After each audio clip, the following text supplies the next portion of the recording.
Middle engine. Sir Topham Hatt's engines love their work. Gordon likes pulling the express. Thomas likes his branch line. And Percy likes taking the mail. But none of them likes being a middle engine. It's no fun being stuck in the middle.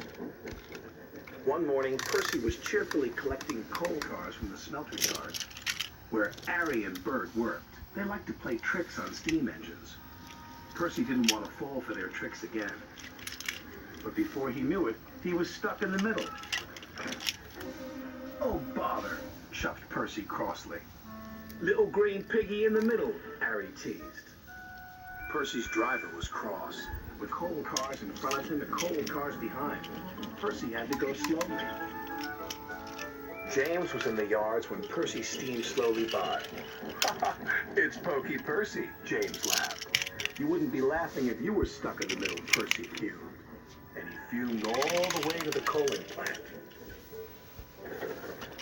One by one, he shunted his coal cars onto the tipper's loading ramp, and the coal was unloaded. Percy was not allowed to cross the loading ramp until the tipper had been turned off. It was against the rules. But as soon as his driver and fireman left, there was trouble. Henry arrived to pick up coal. He bumped into the coal cars, and the coal cars bumped into Percy.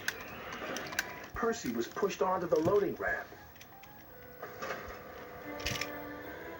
"Help!" cried Percy.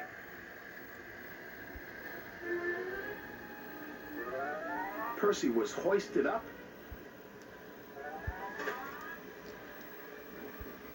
tipped over,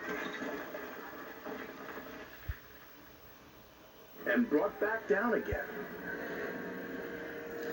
After Percy was lowered back onto the ground, the manager was very cross. "You have caused confusion and delay," he said. "I'll have to report this to Sir Topham Hatt."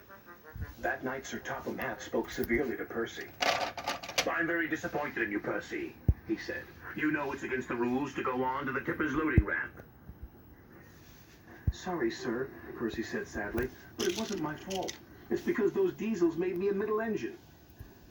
"Nevertheless, you will shunt freight cars in the yards until I can get to the bottom of this." "Bah," said James, thinking no one could hear. "I could handle those diesels with bent buffers and a busted boiler." "Then you will do Percy's run to the smelter," said Sir Topham Hatt. "Yes, sir," said James.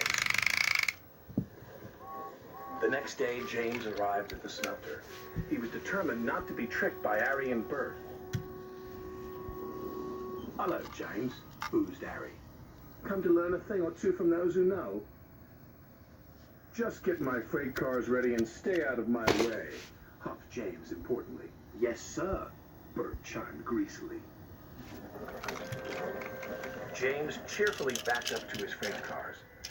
He was certain he had fooled Harry and Bert, but he was wrong. "Little red piggy in the middle," chortled Harry.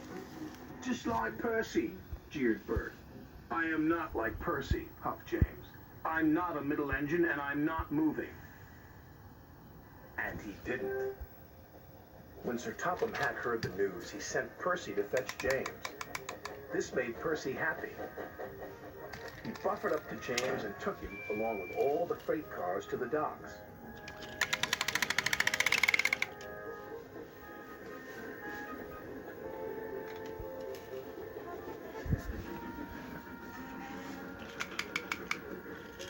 "Right on time," said the manager.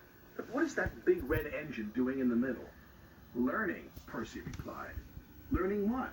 "Learning to be a middle engine," Percy laughed.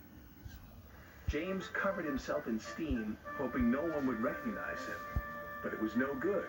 There was only one big red engine on the island, and everyone knows his name is James.